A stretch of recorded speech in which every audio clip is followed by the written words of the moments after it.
من کار مشکلی نیست. ما آدم های صاف و صادی هستیم، به معنای واقعی از پشت کوه آمدیم دیگه بالاخره.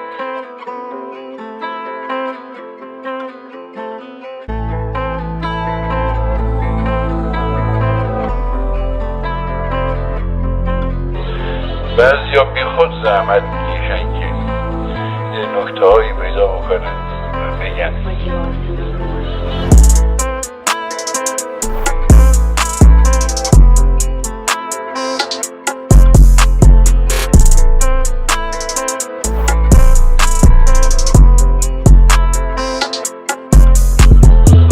تأکید میکنم هر چه گفتم